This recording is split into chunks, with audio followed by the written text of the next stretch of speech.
Hello my dear students. जैसा कि मैंने कल आप सभी लोगों को ये बताया था कि ग्रामर के हमें दो पार्ट पढ़ने होते होंगे, पार्ट फर्स्ट और पार्ट सेकंड। तो हम आज शुरुआत करेंगे। हमने आपको कहा था कि हम जब ग्रामर फर्स्ट में शुरुआत करेंगे तो पार्ट ऑफ स्पीच से शुरुआत करेंगे। हम पार्ट ऑफ सही है, पार्ट ऑफ स्पीच से ही शुरुआत करेंगे, लेकिन उससे पहले हमें जो मोस्ट चीज़ें हैं वो पहले बहुत ज़्यादा समझनी आवश्यक है। हमने कक्षा 8 में आप लोग वो मतलब पढ़े हैं, आप लोगों ने बेसिक चीज़ें आपको मालूम पड़ी हैं, लेकिन अभी आप जो भी आप पढ़ेंगे वो हो सकता है थोड़ा सा ज़्यादा आपको पहली बार जब आप अभी मैं पढ़ाऊँ और आप पढ़ेंगे तो हो सकता है आपको थोड़ा बोरिंग महसूस हो, और ये भी हो सकता है थोड़ा आपको कठिन लगे। लेकिन देखिए, अब आप लोग एक लेवल पे आप समझिए कि आप अपने जीवन की पहली सीढ़ी पर रखने जा रहे हैं। 9th हाई स्कूल एक होता है, इंटर का बात अलग होता है। तो अब समझिए अपने जीवन का जो पहला स्तंभ है वो आप खड़ा करने जा रहे हैं। तो इसमें आपको सीधी सी बात है कि अभी जो चीज़ें मैं भी बताऊंगा वो हो सकता है आपको थोड़ा कठिन लगे, तो यही मैं प्रयास करूंगा तो ज़्यादा से ज़्यादा सरल कितना ही बताया जा सके आपको समझ में आएगा। आप रेगुलर पढ़िए, निरंतर पढ़ते रहिए, कोई भी दिक्कत नहीं होगी आपको पढ़ने में और सब समझ में आएगा। मैं ढंग से पढ़ाऊँगा। थोड़ा बोरिंग महसूस होगी तो ये नहीं कि आप लोग वीडियो काट के बंद कर दें, ऐसा मत करें क्योंकि आपका ही नुकसान करेगा। तो चलिए हम स्टार्ट करते हैं। देखिए, ग्रामर फर्स्ट में हम इंग्लिश में ग्रामर फर्स्ट है, इसमें हम पार्ट फर्स्ट पढ़ेंगे ग्रामर का। पार्ट फर्स्ट में हम पढ़ेंगे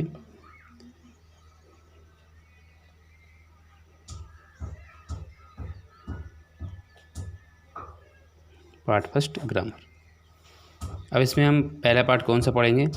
पहला पार्ट हम पढ़ेंगे इसमें ग्रामर में द सेंटेंस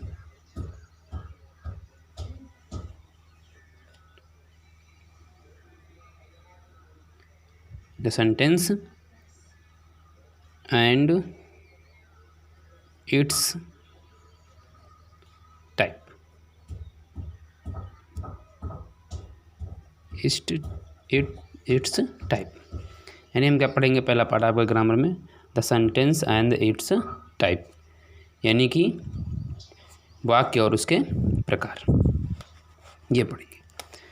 तो आपको सेंटेंस की परिभाषा जो है और वो आपको 8th में ढंग से बताई गई है कि शब्दों का जो ऐसा समूह हो या ऐसा कोई सार्थक शब्दों का समूह हो जिससे कोई पूर्ण भाव व्यक्त होता हो।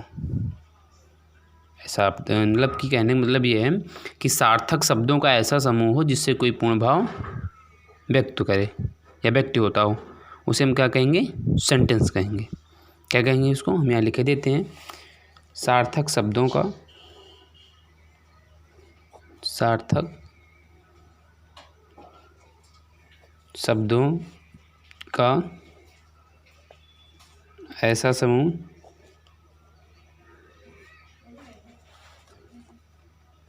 ऐसा समूह जो पूर्ण भाव दिखाई दे रहा है सबको? हाँ, पूर्ण भाव व्यक्त करता हो या व्यक्त करे, उसे हम क्या कहेंगे? सेंटेंस कहेंगे, या उसे हम क्या कहेंगे? वाक्य कहेंगे। कुछ भी लिख दो यहाँ पे। क्या लिखेंगे? सार्थक शब्दों का ऐसा समूह जो पूर्ण भाव व्यक्त करें, उसे हम क्या कहेंगे? उसे हम सेंटेंस या वो सेंटेंस कहलाता है। कुछ भी लिख दीजिए आप, वो सेंटेंस, उसे सेंटेंस कहते हैं या वो सेंटेंस कहलाता है।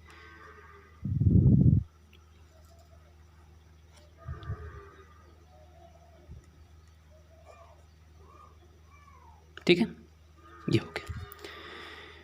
एग्जाम्पल में देखना चाहें, जैसे मैं कह दूं कि एग्जाम्पल देखना चाहो देख लो। जैसे आपसे कह दिया जाए कि Hari is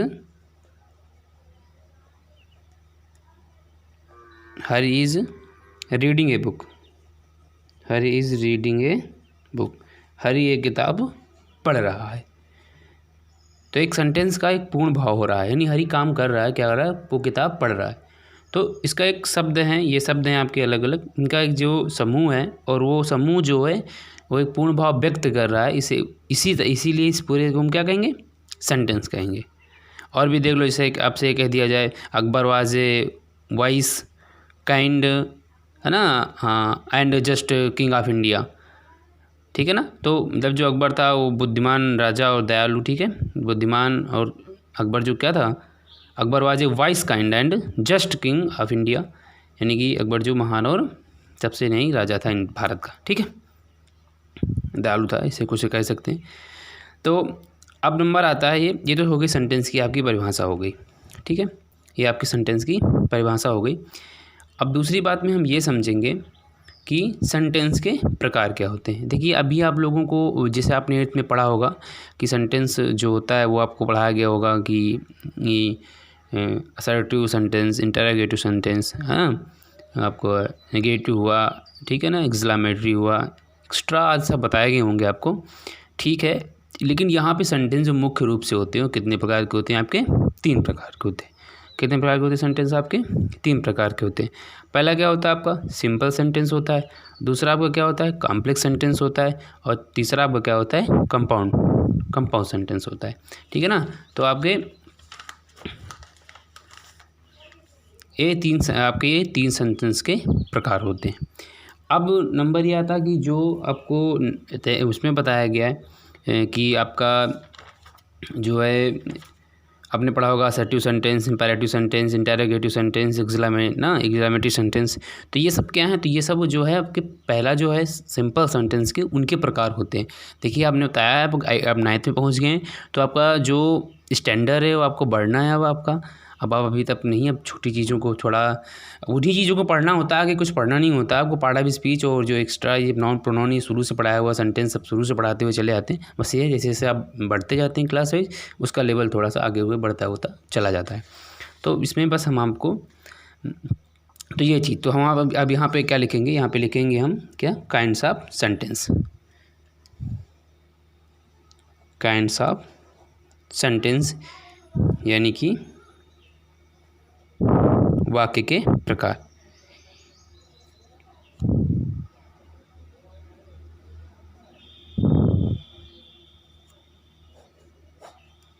kinds of sentence, ठीक है ना, वाक्य के प्रकार या वाक्य भेद, ठीक है ना। तो वाक्य मुख्य रूप से कितने प्रकार के होते हैं आपके, मैंने बताया सेंटेंस मुख्य रूप से कितने प्रकार के होते हैं आपके, 3 प्रकार के होते हैं, ठीक है ना। मुख्य रूप सेंटेंस कितने प्रकार के होंगे आपके, 3 प्रकार के होंगे, ठीक है ना, जिसमें हम आपको पहला लेके चलते हैं, ठीक है ना। अब यहाँ पे लिख दो कि जो है वाक्य जो है वाक्यों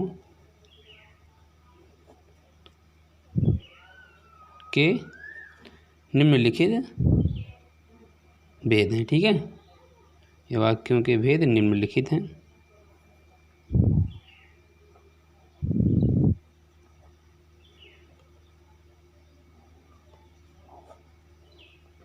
ठीक है, छोड़ो, पहला क्या होगा आपका, चलिए पहला उठाते हैं। पहला हमने क्या बताया था आपका, सिंपल सेंटेंस। क्या होता है आपका, सिंपल सेंटेंस।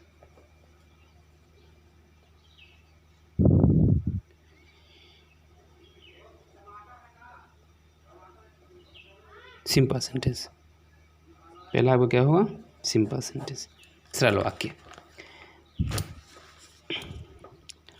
अब सिंपल सेंटेंस, इसकी परिभाषा क्या होती है।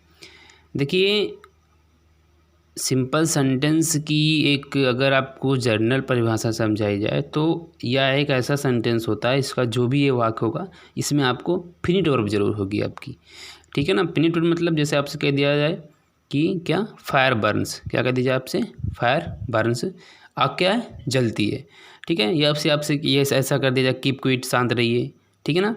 आपसे ऐसा कह दिया जाए, बी गुड टू अदर्स, यानी लोगों की, जो दूसरे लोग हैं उनके प्रति आप अच्छा हो, ठीक है ना। Kind words never to waste, ठीक है ना। ऐसे मतलब अपने शब्दों को बेकार में बर्बाद मत करें, ठीक है। तो इस तरह की जो मतलब कि सिंपल सेंटेंस की एक अगर आपको परिभाषा लिखने को दे दी जाए तो आप सीधा कहेंगे कि इसमें केवल एक फिनिट वर्ब होती है, ठीक है ना। अभी आपको फिनिट क्या होता है, इनफिनिट, सब पूरी वर्ब के बारे में भी जब हम वर्ब उठाएंगे तो आपको वहाँ पे डिटेल से पूरा बता देंगे। ठीक है ना। अभी यहाँ पे आप इतना समझिए कि जो सिंपल सेंटेंस होगा, सिंपल सेंटेंस में क्या होगा, पहचानने का तरीका ये होगा कि आपकी फिनिट वर्ब होती है। अब इसके जो प्रकार हैं उनको भी हम बाद में डिस्कशन करेंगे। अभी हम पहले एक छोटे छोटी चीज़ें लेके चलेंगे, बाद में सबको उठा के अलग अलग एक्सप्लेन करते हुए बताएंगे आपको। दिखाई दे रहा है ना सब लोगों को जो भी लिखा है। ठीक है, चलिए अब हम नंबर आता है। हाँ, इसमें आप वो लिखना चाहो तो एग्जांपल लिख दो, या आगे इसके हम लिखे देते हैं। इसमें से लिख दो, इसमें केवल क्या होता है, फिनिट वर्ब होती है। में केवल क्या होगा आपका, फिनिट वर्ब होती है।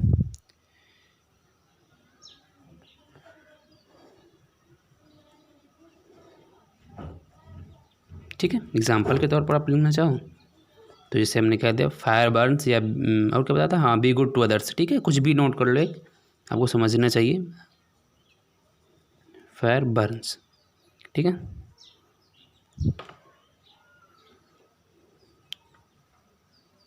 Fire Burns. ठीक है, आग जलती है। तो ये होते हैं आपके, क्या होते हैं आपके, ये यू है, यू में ध्यान रखिए, ये यू बना हुआ है। तो ये आपका सिंपल सेंटेंस होता है। अब सिंपल सेंटेंस के बाद जो आता है आपका कॉम्प्लेक्स सेंटेंस। अब कॉम्प्लेक्स सेंटेंस बात ये है, आप लोग अब नई चीज़ समझिए कॉम्प्लेक्स सेंटेंस में आप पढ़ोगे। ठीक है, पहले हम आपको ऐसे बता दें कि कॉम्प्लेक्स सेंटेंस एक्चुअली में इसको हम पहले समझा देते हैं। ठीक है ना।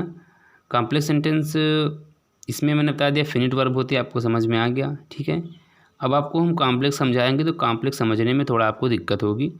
चलिए पहले हम यहाँ पे लिख लेते हैं, जो इसका दूसरा वाला होगा, अब जो प्रकार होगा आपका क्या होता है, कॉम्प्लेक्स सेंटेंस।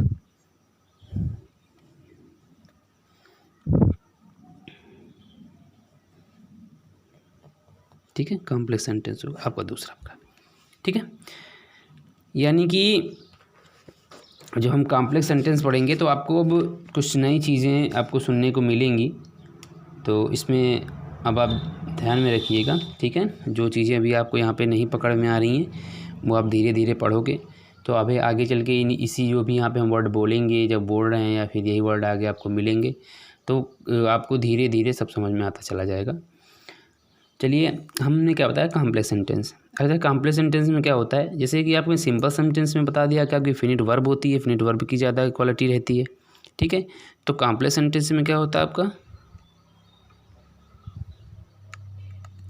एक सेकंड रुकिए, हाँ, कॉम्प्लेक्स सेंटेंस में आपका क्या होता है, हाँ, उसमें आपका जो है कि प्रिंसिपल क्लाउज होती है। ठीक है ना, मतलब एक प्रिंसिपल क्लाउज रहती है और कम से कम एक सबऑर्डिनेट क्लाउज रहती है। ठीक है, अभी तुरंत जस्ट इसके बाद हम आपको बता देंगे कि प्रिंसिपल क्लाउज क्या होती है और सबऑर्डिनेट क्लाउज क्या होती है।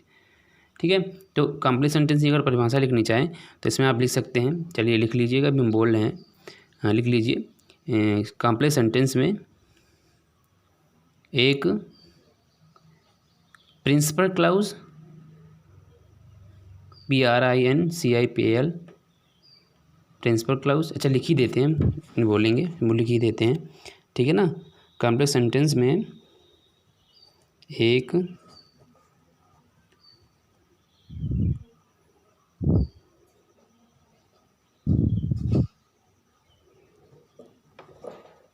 Principal clause, CLAUSE, principal clause, तथा कम से कम एक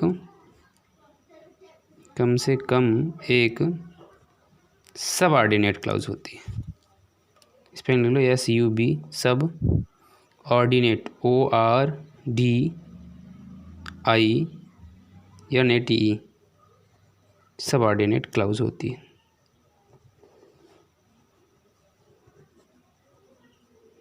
राइटिंग में थोड़ा ध्यान दीजिएगा। ठीक है ना, आप लोग अच्छे ढंग से लिखिए, थोड़ा दिक्कत हो रही है यहाँ पे लिखने में।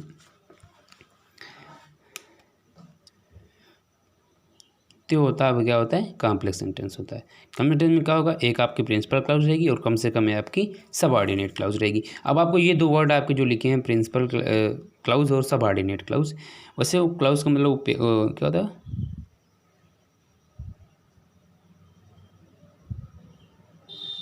कहाँ थे हम, हाँ, हम आपको बता रहे थे कि प्रिंसिपल क्लाउज और सबऑर्डिनेट क्लाउज।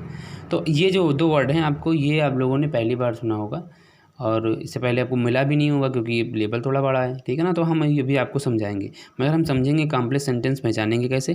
तो कॉम्प्लेक्स सेंटेंस पहचानने का मतलब सबसे एक हमने बताया आपका परिभाषा में भी लिखने को आएगा, तो आप पहले ये बताएंगे कि इसमें एक प्रिंसिपल क्लाउज होती है और कम से कम एक सबऑर्डिनेट क्लाउज होती है। जैसे कि I think that he has gone to Agra, तो आई थिंक मैंने सोचा, ये आपकी प्रिंसिपल क्लाउज है, ठीक है, आपकी क्या है ये प्रिंसिपल क्लाउज है, ठीक है। उसके बाद that he has gone to Agra, मैंने सोचा दैट कि he has gone to Agra, वो कहाँ कहाँ गया, आगरा गया, ठीक है। तो हमने सोचा कि वो आगरा गया है, ठीक है। तो आई थिंक मैंने सोचा, ये आपकी प्रिंसिपल क्लाउज होती है। उसके बाद दैट से लगा के that he has gone to Agra तक वो पूरी आपकी क्या होती है, सबऑर्डिनेट क्लाउज होती है, ठीक है। और अगर आपसे हमने कह दिया जाए कि आपको जिसे दे दिया जाए all that I have said have no effect to him, अब इसमें देखो इस तरह वाक्यों में कभी कभी आपको प्रिंसिपल क्लाउज और सबऑर्डिनेट क्लाउज पहचानने में दिक्कत होती है। चलिए हम इसका एक उदाहरण तो पहले लिख लेते हैं, उसके बाद हम आपको पहले जो भी प्रिंसिपल क्लाउज का प्रिंसिपल क्लाउज क्या है, सबऑर्डिनेट क्लाउज है क्या है, वो समझाएंगे, ठीक है ना। उसके बाद आपको इसमें ज़्यादा समझ में आ जाएगा, ठीक है। जैसे हमने कह दिया आई थिंक मैंने सोचा,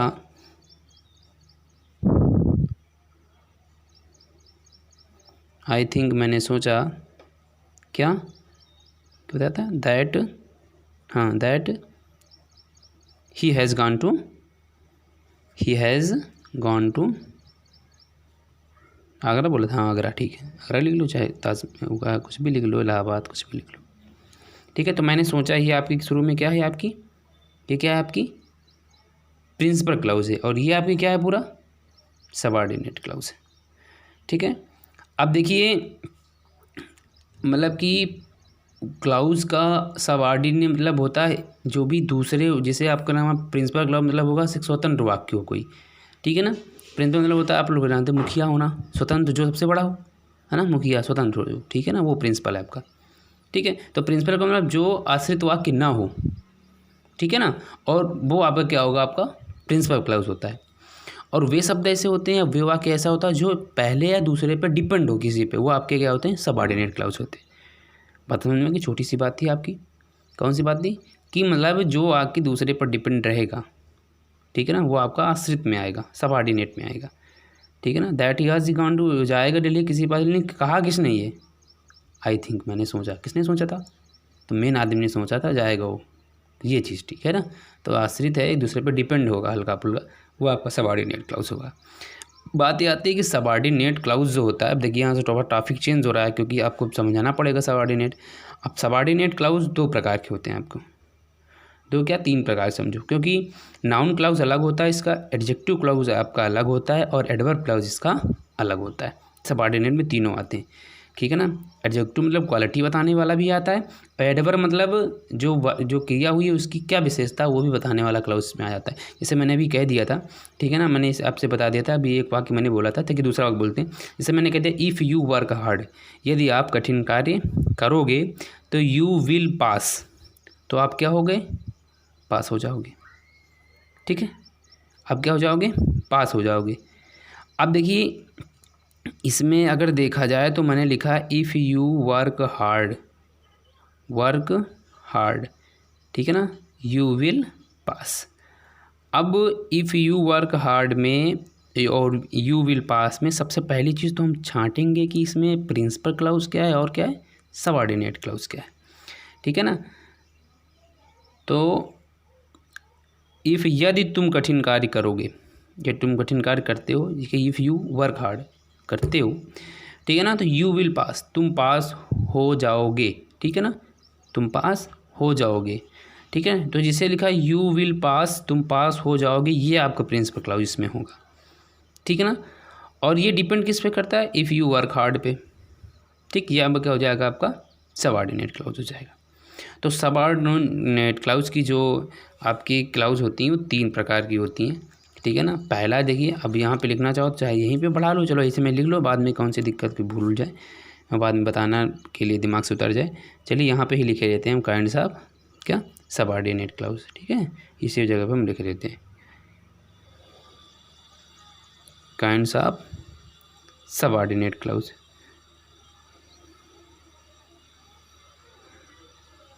सबऑर्डिनेट क्लाउज।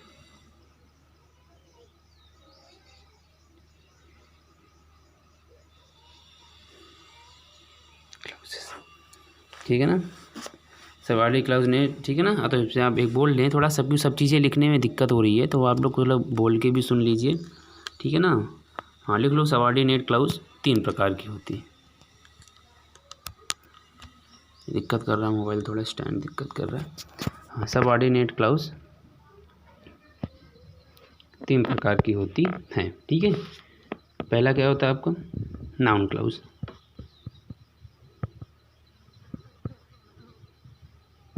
नाउन क्लाउज लिख लिए। दूसरा लिखो एडजेक्टिव क्लाउज।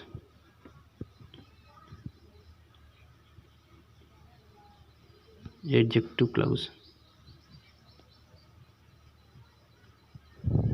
एडजेक्टिव क्लाउज लिख लो। तीसरा लिखो एडवर्ब क्लाउज।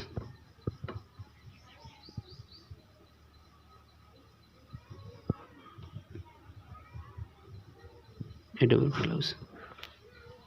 देखिए अभी इसमें कुछ बच्चे कमज़ोर भी होंगे जिनको तो दिस डैट का प्रयोग भी नहीं आता होगा, लेकिन चलिए जितना बताया जाता है वो आप माइंड में रखिए। जो नहीं आता उसकी परवाह मत कीजिए, वो जब पढ़ाएंगे तो आपको आ जाएगा। कुछ भी छोड़ेंगे नहीं ऐसा, चाहे वो छोटा सा हो चाहे बड़ा हो, सब पढ़ाया जाएगा, कुछ भी नहीं छोड़ा जाएगा, ठीक है ना। जो बच्चे ज़्यादा वीकली हैं, जो उनको ज़्यादा प्रॉब्लम्स आती हैं पढ़ने में या फिर नहीं पढ़ पाते हैं, ठीक है ना, उनके लिए भी कुछ भी नहीं छोड़ा जाएगा, भले एक्स्ट्रा पढ़ाना पड़े आपको पढ़ाया जाएगा, ठीक है।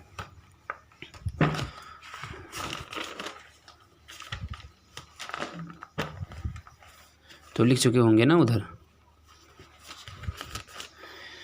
अब नंबर आता है, अब आपको इसको लिखना नहीं है, मैं ऐसे समझाया दे रहा हूँ, ठीक है ना। तीनों चीज़ें मैं आपको ऐसे समझाया दे रहा हूँ, भी समझ लीजिएगा। तीनों चीज़ें आपको समझा दे रहा हूँ, लिखने की आवश्यकता नहीं, लेंथी होता चला जाएगा और मौका पड़ेगा तो आपको याद में रखना पड़ेगा। आप रफली जाओ तो ये चीज़ें जो भी बता रहे हैं मुँह से, ऐसे अभी अब बता रहे हैं उसको रफली नहीं, बाकी तो ये फेयर करना ही करना है आपको। रफली में पहला क्या है आपका, नाउन क्लाउज। क्या लिखा है आपका, नाउन क्लाउज। ये क्या होता है, देखिए नाउन क्लाउज जो होता है वो नाउन का काम करता है। अब नाउन तो पता होगा, noun is the name of person place और थिंग, पता ही होगा। अब आपका ये भी पता होगा काउंटेबल नाउन होते हैं, अनकाउंटेबल नाउन होते हैं, ठीक है ना। ये भी पता होगा, जो गिन सके उन्हें काउंटेबल नाउन, जो ना गिन सके उनसे अनकाउंटेबल नाउन। और इसके हिसाब, ये तो वर्गीकरण के हिसाब से हुआ है, और जो और मतलब नाउन के 5 प्रकार होते हैं आपको पता ही होगा, ठीक है ना। तो ये जो नाउन क्लाउज होगा उनकी क्वालिटी बताएगा, उनके बारे में आपको बताएगा। जैसे कि क्या बताएगा, जैसे समझ लो, जैसे मैं कह दूँ it is clear that you have made a mistake, ठीक है ना। तो अब यहाँ पे अगर देखा जाए तो इसमें कौन सी नाउन क्लाउज है बताओ। It is clear that you have made a mistake, ठीक है ना। इट इज़ क्लियर, ये सही है, दैट कि you have made a mistake, तुमने एक गलती कर दी, ठीक है ना, मैंने बता दिया। अब इसमें बताओ क्या चीज़ होगी नाउन क्लाउज, बताओ। It is clear that you have, तो सीधी सी बात, हाँ क्लियर दैट हो रही ना, ये आपका नाउन हो जाएगा, नाउन क्लाउज हो जाएगी, ठीक है। फिर आपका एडजेक्टिव क्लाउज तो सब पहचान ही लोगे। एडजेक्टिव क्लाउज पहचानने में कोई दिक्कतें नहीं होनी चाहिए, क्योंकि एडजेक्टिव माने क्या होता है, क्वालिटी बताना, विशेषता बताना, ठीक है ना, विशेषता बताएगा, ठीक है ना। एग्जाम्पल में अगर आप नोट करना चाहो, जैसे आई हैव, क्या लिख दिया, I have ring which is made of gold, ठीक है ना। मेरे पास एक जो घड़ी है, ठीक है, सॉरी, रिंग माने क्या होता है, ये देखो, जिसको जिसको रिंग के बारे में पता है वो बताएगा। हाँ, RING, रिंग, रिंग मीन्स क्या होता है, ठीक है ना, आप लोगों को बताना, ठीक है ना। हाँ पता होगा, रिंग माने क्या होता है आपका, अंगूठी होती है, ठीक है।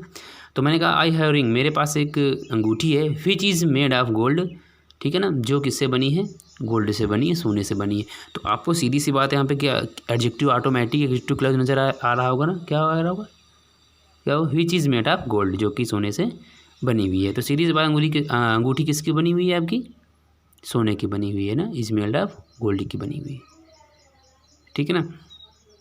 समझ में आ गया आपको, ठीक है। फिर आज आपका जल्दी समझ लो एडवर्ब क्लाउज क्या होता है। एडवर्ब क्लाउज अगर आपकी ऐसे परिभाषा देखी जाए एडवर्ब क्या होता है तो आपको पता है, जो वर्ब की क्वालिटी बताता हो वो आपका एडवर्ब होता है, ठीक है ना। जैसे मैं सेंटेंस बोल रहा हूँ, when you come here I was reading A novel, ठीक है ना। जब तुम यहाँ आओगे तो I was reading A novel, मैं आपका एक उपन्यास पढ़ रहा हूँगा, ठीक है ना। आपको एक एग्जांपल दे दूँ कि जैसे कहा व्हेन यू कम हेयर, जब आप यहाँ आओगे, आई वाज मैं पढ़ रहा था, रीडिंग अ नावल एक उपन्यास, ठीक है।